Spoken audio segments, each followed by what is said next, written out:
Assalamualaikum everyone. I am Khadija Ali from Success Coaching Classes. Today we are going to start cost accounting.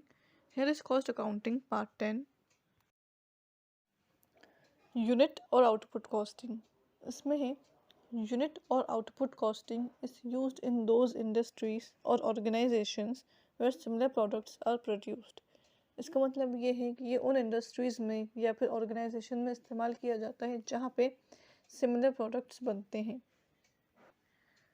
फिर इसमें आगे है from a common process and all the units produced are more or less similar to each other.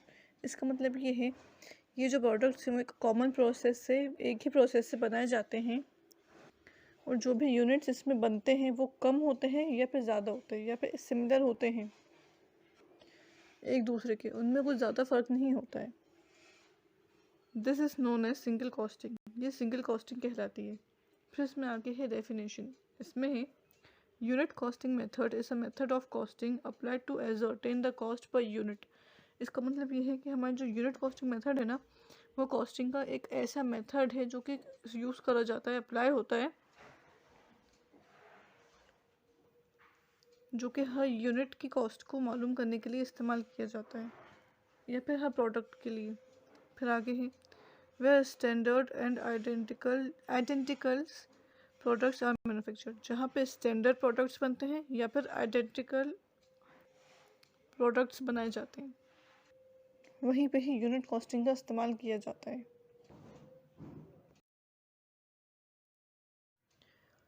चलिए अब हम आगे देखते हैं। आगे है elements of cost under unit costing. इसमें है material, labour, direct expenses, overheads.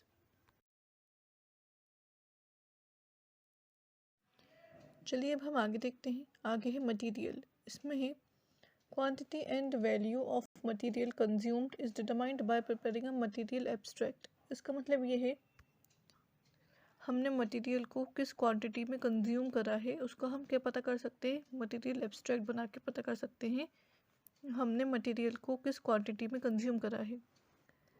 फिर आगे है the material which are issued from stock are valued on a proper basis. इसका मतलब ये है कि हमारा जो स्टॉक है उसमें से हम जो भी मटेरियल को लेते हैं उसको हम क्या करते हैं, प्रॉपर बेसिस पे उसकी वैल्यू करते हैं।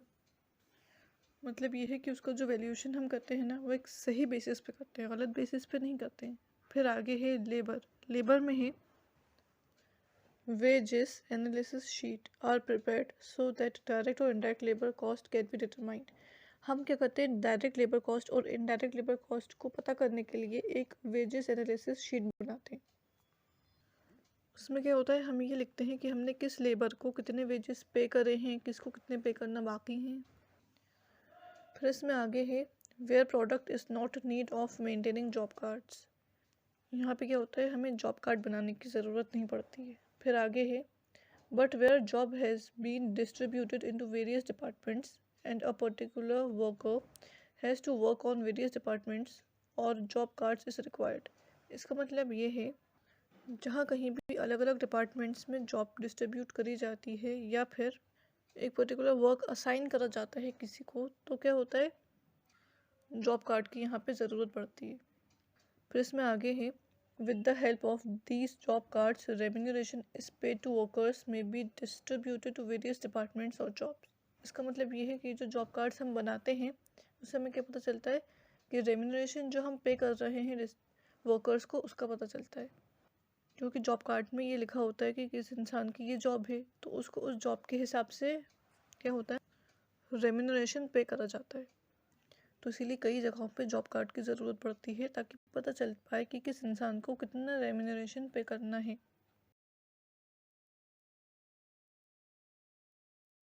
चलिए अब हम आगे देखते हैं। आगे है डायरेक्ट एक्सपेंसेस। इसमें है in addition to material and labour there are certain other expenses occur known as direct expenses. इसका मतलब ये है कि मटेरियल कॉस्ट और लेबर कॉस्ट के अलावा और भी एक्सपेंसेस आते हैं जो कि डायरेक्ट एक्सपेंसेस कहलाते हैं। फिर इसमें आगे है these expenses are directly related to production. ये जो एक्सपेंसेस होते हैं ना, वो सीधा हमारे प्रोडक्शन से रिलेट करते हैं। फिर इसमें आगे है they are charge to respective production unit by preparing a summary sheet. ये क्या होता है, जो हमारा प्रोडक्शन यूनिट होता है ना, ये उसमें चार्ज करे जाते हैं और प्रिपेयर करते हैं एक समरी शीट को। और उस समरी शीट में क्या रहता है कि हमारा जो भी प्रोडक्शन होता है उससे रिलेटेड एक्सपेंसेस उसमें सब दिए रहते हैं।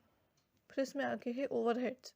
उसमें है overheads cost are those which are not directly related to the production of goods and services। इसका मतलब ये है कि ओवरहेड्स जो होते हैं वो क्या होता है, हमारे जो प्रोडक्शन है गुड्स का या फिर जो सर्विसेज हैं उससे डायरेक्टली रिलेट नहीं करते हैं, वो उससे अलग ही होते हैं।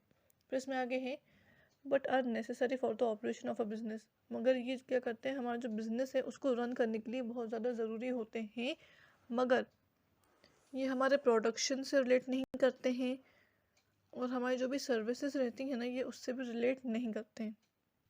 तो यहाँ पे एग्जांपल है ओवरहेड्स की, वो है rent, utilities, insurance, legal fees, advertisement, payroll and accounting fees. ये सब जो चीज़ें होती हैं ना, वो हमारे प्रोडक्शन से और सर्विसेज से डायरेक्टली रिलेट नहीं करती हैं, लेकिन इनडायरेक्टली इनका भी रोल रहता है।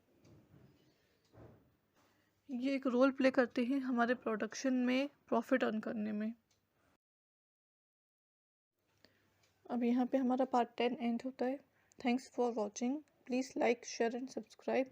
Press the bell icon.